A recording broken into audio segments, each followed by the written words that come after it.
Muito bem, esse é o Oriente-se falando hoje sobre esses jovens que permanecem até mais tarde na casa dos pais. E é interessante, na Itália, né, os pais até constroem predinhos de 2, 3 andares. Então eles moram no andar térreo e cada andar para um filho. Eu acho uma alternativa inteligente, interessante, porque eles estão juntos, porém separados. Né? E é muito comum, muito comum. Tem muitas casas e às vezes você vai alugar um apartamento que ou o filho foi morar em outra cidade, ou o pai faleceu e tá os filhos ali. É interessante, isso se repete. É meio cultural. Né? Por exemplo, você falou da casa própria, Reginaldo. No Brasil se tem muito essa cultura, né? Se instalou uma cultura, creio que de tanta propaganda, tantas décadas, de ter que ter a casa própria. Parece que é um pecado você pagar aluguel. Né? E interessante que então tem circunstâncias aí que vão acabar sendo metas que, na verdade, a pessoa é fruto dessa cultura, colocou como meta porque ao redor dele todo mundo faz assim. Exatamente. Né? Não que seja necessariamente um foco para a vida de todo mundo. Né? Exatamente. A gente tem que lembrar que esse jovem que está ficando em casa, né, que está querendo essa casa própria, está querendo crescer profissionalmente e tudo mais, ele tende a desenvolver as competências profissionais dele e talvez até a independência financeira mais facilmente. Mas a gente vai entrar no outro lado que talvez a questão emocional dele não está sendo preparada, não está sendo desenvolvida bem. Né? Uma pessoa que não está ficando responsável para pagar algumas contas, não está sendo colocada para alguns desafios, não está cuidando de filhos, então emocionalmente ela não está se amadurecendo. Porque né? vamos falar aqui da beleza da vida, né? Nós somos seres competentíssimos, né? Diferente dos animais. O Senhor nos constituiu para crescer e dominar. Nos deu habilidades, nos deu inteligência, nos deu uma semelhança a Ele no sentido de criar também e recriar e administrar as situações. Então a gente começa a ver subsistência, a gente começa a se relacionar, a gente começa a ter amizades, a gente tem situações, as situações são todas ao mesmo tempo, são simultâneas. Nós somos habilidosos para ir lidando com tudo, não é, padre? A gente vai viver, a vida é uma riqueza. Eu temo que algumas pessoas cuidem só da horta, só da horta, só da horta, só da horta, só da horta. E o resto, né? E eu vejo assim muitas pessoas, por exemplo, às vezes algumas meninas comentam, né? Eu queria casar, eu queria casar. E às vezes eu brinco com algumas, né? Porque já estão com 30 e tantos e não casaram ainda. Mas se você, desculpa, se você for conversar com calma, ela foi muito seletiva, ela foi muito exigente. Ou às vezes teve uma época que ela focou só no estudo. Então, deixa eu fazer a comparação de novo. A pessoa está aqui só cuidando da horta, na subsistência, e está passando aqui o amor da vida dela, aquele que poderia ser o companheiro. Né, padre? Está passando algumas coisas. E ela, aí quando ela fala, bom, agora eu quero, já foi. Porque é interessante, existe um caminho que eu acredito natural, né, padre? O caminho natural. 12 anos. 12 anos você já vai começando a pensar, amadurecer, né, a se relacionar mais. Os hormônios começam hormônios, ali. Isso. Começa a despertar para o outro sexo. Sim, sim. Naturalmente começam os namoros. É dessa fase dessa daí pra fase, frente. dessa fase. Aí a beleza vem, né? A beleza da vida. A beleza de você poder dominar a sua vida. Né? E depois 15 anos também, você já começa a fase do jovem, né? Os 18 anos.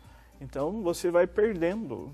Né? Se você fica só na casa do pai, na casa dos pais, né? Você perde um pouco, né? Porque você não vai encontrar uma padre, direção. Eu creio que a gente está perdendo um pouco do natural da vida. Natural. A coisa natural. Então você sai e conhece, de repente, uma roça. o vizinho planta, o seu pai tem uma lojinha, o seu vizinho tem uma hortazinha, e o seu colega, o pai dele planta, e você vai lá e começa com ele. E de repente você se interessa e vai ser um engenheiro agrônomo. E no entanto hoje, essa geração, né, nessa situação tão conceitual, eu estou cansado de ver isso, porque eu morava lá em Cachoeira Paulista, que é pequenininho, o pessoal vai no Hotel Fazenda para os filhos verem um girino que nunca viram. Crianças com 7 anos de idade, nunca viram um peixe, nunca viram uma galinha. Então, estão perdendo esse natural da vida, de ver um pássaro, de ver uma plantação, de ver o outro que trabalha com um ferreiro. Mas existe isso, pô, é interessante. Não, esse cara aqui mexe com couro, um curtume. Hoje é uma coisa que está ficando raro, né? Você não vê mais, não encontra. Mais. Então, a gente está perdendo um pouco natural, padre, o ritmo natural das etapas aí que surgem naturalmente com os hormônios, como a gente estava falando, com a juventude, daqui a pouco vai entrando na maioridade. Tanto que a gente tem que começar a decidir na vida aos 17, 18, o que vai fazer. Você já deveria ter conhecido as coisas, pelo menos um pouco. Sim, porque você estando até mesmo na casa dos pais, ali, ou a mãe, ela sempre vai falar alguma coisa, ela vai delinear, né? Você hoje faz isso, você amanhã faz aquilo. Não pode ir em tal lugar. Você mesmo com a idade já de 20 anos, tem filhos que não saem de casa. E quando sai com a mãe ou o pai. Se a gente for pensar nessa situação, né, que é o tema de hoje, é uma situação, não é nem só do Brasil, né? Mas a vida ficou com degraus de diferença muito grande. Né? Porque a pessoa da cidade vive de um jeito, a pessoa do campo vive do outro. Vamos falar do Brasil. Então você vai, no interior as pessoas não têm internet. Metade da população, até pouco tempo, menos da metade da população usava internet. Parece um absurdo pra gente. Que isso? Mas como? Mas é verdade. 50 a 60 milhões, somos quase 200 milhões. Sei que tem as crianças, tudo bem, mas pondera. Né? As pessoas ainda usam uma TV parabólica. Mas ainda tem gente que não tem TV por assinatura aos montes. Então, se você vai no interior, a pessoa está andando de bicicleta, comprando na mercearia da esquina. Ainda é assim. E aqui na capital as pessoas estão estudando, não saem de casa e vendo o MBA, vendo não sei o quê. Então, é uma lacuna, um degrau muito grande que a sociedade deixou aí e as pessoas estão... Muita gente está deixando de conhecer o natural e muita gente não está saindo da roça mais. Não é, Reginaldo? Eu penso bastante aí na questão do mundo contemporâneo, desculpa, ligado à tecnologia atual, né? Quer dizer, a entrada do celular na vida das pessoas, a entrada dos videogames, a entrada das redes sociais e da internet. Hoje você pode assistir uma série, baixar a série inteira de televisão e assistir no final de semana uma temporada inteira. Ou seja, você não tem mais que esperar, que entra a tolerância à frustração, você não precisa esperar. Você baixa toda ela e assiste ela inteira, né? 10, 12 horas ao dia. Então, a pessoa que se acostumar com isso, fica difícil. Porque não, e as pessoas estão se acostumando porque é fácil ter essa informação. É fácil, de alguma maneira, você não precisa mais esperar mais. Você tem acesso facilmente, né? Aliás, uma das coisas que eu tenho mais aprendido na idade adulta, madura, é a capacidade de esperar. E esse é um ponto relacionado a esse adulto jovem que a gente está falando, né? Ele não tem essa habilidade, ele não sabe esperar, ele não tem tolerância à frustração, né?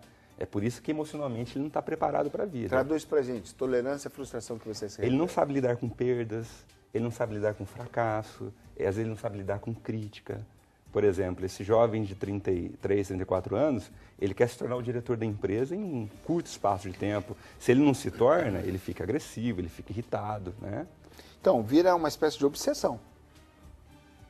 Não sei se a palavra ideal é essa, uma paranoia, uma obsessão. É essa a minha meta. E Uma coisa é você buscar uma meta, mas a gente compra essa ideia de uma forma que ela deixa de ser uma meta e passa a ser um patrimônio que já é meu, que eu vou conquistar custe o que... Já virou obsessão, já virou uma paranoia, já virou um negócio que eu vou ter que atingir, passo por cima de qualquer coisa, porque eu estou a vida inteira focado nisso. Eu chamaria isso, Lércio, de vaidade. Nós vivemos num mundo contemporâneo, ligado à mídia, em que o tempo inteiro você tem que ser o vencedor, você tem que ser a pessoa bem-sucedida, você tem que ganhar muito dinheiro, né? Então, o capitalismo e esse mundo contemporâneo, ele faz isso com jovens, não é? Você só vai ser alguém na vida se você tiver muito dinheiro. A televisão mostra, você só vai ser uma pessoa fantástica se você tiver aquele carro X, não é? Então, o jovem ele vai comprando essas ideias como ideias reais, como ideias verdadeiras de valores, né? E aí o que acontece é que, sem ele perceber, ele quer ser o centro do universo o tempo todo, né? Só que esse centro do universo era para ser com 13, 14 anos. Só que ele está com 33, 34, ele quer ser o centro do universo. Tá, né? Então existe uma idade emocional para isso? Quando você fala de 13, 14 anos, é o período adequado onde a pessoa está empolgada e achando que o mundo todo está nas suas mãos? Eu acho que essa fase aí do início da puberdade, né, do início da adolescência, em geral, esse adolescente, ele abaixa a autoestima dele, tá?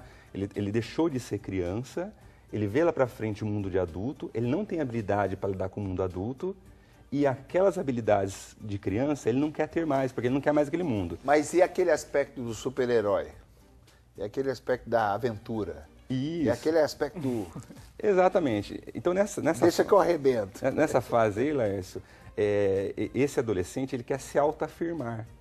Essa forma de se autoafirmar é uma forma dele ganhar a individualidade dele, a autonomia dele. E é a hora que ele começa a criticar os pais, ele começa a ficar bom no discurso, não é? Então, esse momento é um momento vaidoso do jovem, mas é necessário ele passar por isso. É isso que você disse que o jovem está vivendo aos 30 anos. Até os 30 e poucos anos, exatamente. Né? Alguma coisa está errada, padre. Mas sim. E as coisas simples e de responsabilidade, eles não conseguem fazer. Então, eles conseguem fazer tudo na internet, nos estudos, essa obsessão, mas pede para ir no banco. Que envolve tolerância à frustração, esperar, aguardar. Exatamente. E muitos jovens não sabem nem pagar uma conta no banco, mexer com o cartão do banco, né? Fazer as coisas simples da vida. Olha, eu vou falar uma coisa que pode parecer uma aberração, mas eu penso que é mais ou menos assim. Se compra uma ideia que nos foi vendida e se vive aquela ideia, não se tem critério. O jovem está fazendo mais pelo que lhe foi colocado, é assim, é essa a meta, é assim que você vai ser vencedor. Então ele não faz escolhas. Porque o senhor tocou num ponto muito importante, que é essa coisa da escolha, né? Eu ainda vou no banco. E eu tenho amigos que falam, mas como você ainda vai no banco? Eu vou no banco. E faz parte porque eu vejo algumas vantagens e algumas desvantagens. Mas as minhas vantagens são mais como pessoa. Onde eu vou passar, o que eu tenho que fazer, aproveito para caminhar. Então, em vez de eu ficar mais tempo sentado no sofá, porque já fiz pela internet, por exemplo, eu faço como uma opção.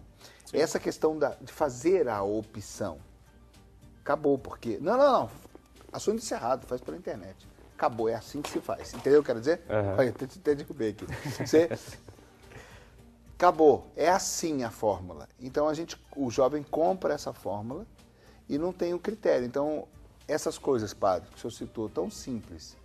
Nas coisas simples ele não sabe mais decidir, nem decidir. Nem decidir.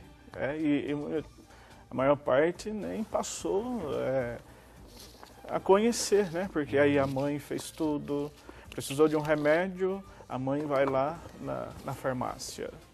Aí precisa de uma roupa, muitas das vezes, a mãe vai lá e compra a roupa. As meninas não sabem mais fazer arroz. Sim, não sabe cozinhar. Não sabe cozinhar. Não sabe fritar um ovo, não sabe passar uma camisa. Eu não estou falando que seja um trabalho só feminino, né? Eu venho para o programa e muitas vezes eu passo, aí as meninas falam, não, deixa que eu passo. Eu gosto, porque eu nunca faço, deixa eu fazer, deixa eu ver como é que é. A gente tem que ter um pouco disso às vezes. A gente nem sempre tem tempo, né? Mas me parece que as pessoas se fecham, entendeu o que eu quis dizer? Num corredor, aqui na horta, e estão perdendo toda uma história, porque o mundo está girando. De alguma maneira, o mundo atual ele é um mundo mais imediatista, em que as pessoas fazem de tudo para ter prazer, satisfação, e não pensam a médio e longo prazo que isso vai dar. Tá? Então, assim, o jovem de 32, muitas vezes ele está nessa onda ainda, eu quero prazer. Então, assim, fazer o arroz, cozinhar, é sair da zona de conforto, é não ter prazer. A minha mãe faz, os meus pais fazem, tá ótimo. Então, o que eu vou fazer? Eu vou para a festa, eu vou tomar uma cerveja, eu vou para o prazer, né? Então, o mundo atual, ele está um mundo muito imediatista, ele está muito ligado aos prazeres, a todos os tipos de prazeres, né? E aí, a questão de lidar com a dor, as pessoas ficam intolerantes ao mínimo de dor que tem, né? Então, pegar uma fila é muita dor, é muito sacrifício. É o mínimo, né? Sacrifício. E eu acho que tem a questão que você estava falando também, Laércio, o Alessandro também, da pitada da humildade também. Eles não querem a pitada de humildade. Gente, quem está falando é o psicólogo, não é o padre, não. É o psicólogo. Fala, psicólogo. É porque a humildade está nas coisas simples, né? Você ter humildade de conversar com uma pessoa mais simples, você ter humildade de pegar uma fila, né? De fazer coisas simples. Riqueza, né? Nas outras coisas que não são as suas. Exatamente. Então é você deixar o seu mundo para partilhar o mundo do outro também, né? Isso é muito importante. Então essas pessoas elas vão sofrer quando elas tiverem 40, 50 anos, porque vai aumentar a chance de ter pouco repertório afetivo de troca, né? E vai aumentar a chance de ter depressão, uma baixa autoestima, né? Porque a gente sabe que ter muito dinheiro, ter muitas posses, isso não traz equilíbrio emocional para a pessoa. Né? Não traz autoestima. Não traz autoestima. Interessante, né? Ô padre, nesse sentido, desculpa, vamos voltar para o nosso Pai do Céu. É maravilhoso o Pai do Céu, né? Que provê no tempo certo a chuva e a escassez. Então a gente aprende quando está calor demais, né?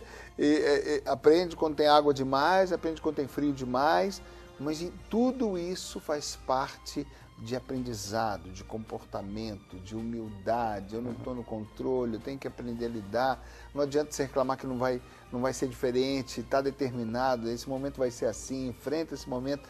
E é engraçado, mesmo na sociedade moderna, parece que Deus permite os apertos para a gente continuar sabendo onde é o nosso lugar de filho. Sim. Os apertos são fantásticos. É o desafio,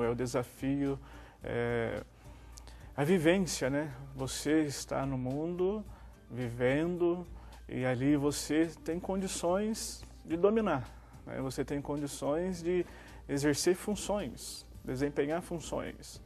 Né? Você tem condições de, cada dia...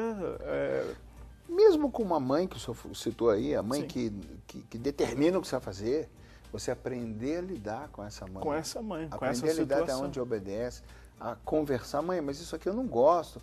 Você aprender a se posicionar, aprender a reagir, aprender a obedecer, agora ela está nervosa. Você aprende a lidar com item por item. Dar respostas, né? Né? Dar necessário, esses apertos são fundamentais, educam a gente, né? Sim, com certeza. Essa educação, ela é a cada dia, né? Esse crescimento, esse estar no mundo e saber que há uma diversidade. Porque senão o Senhor Deus teria nos constituído sozinho, né? Sozinho. Você nasce do botão da rosa lá e acabou, né? No cacho de banana, e vai cuidar da sua vida sozinho. Não, mas é justamente na lida com o pai, na lida com a mãe, na lida com a namorada, na lida com o amigo, na lida como o outro vive.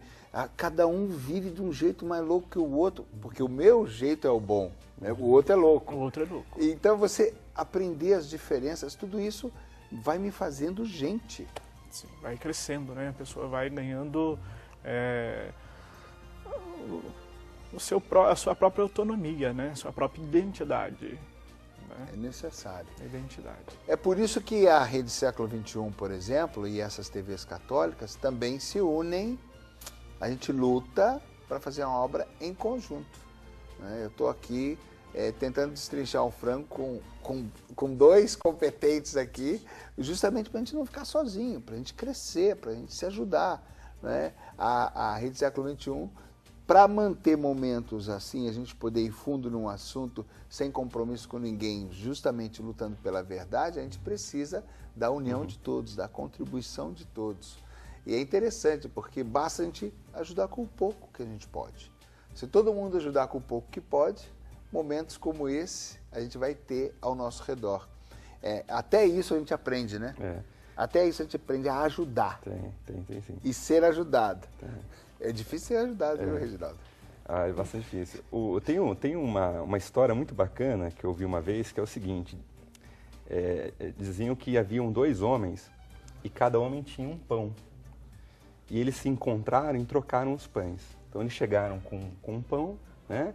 E voltaram cada um com um pão. No dia seguinte, os 2 homens chegaram cada um com uma ideia e começaram a debater e conversar. Então, eles chegaram com uma ideia e saíram com 2 ideias, né? Então, nós temos que aprender a lidar com a diferença, né? Temos que aprender um pouquinho com o outro, então, e que envolve essa humildade também, né?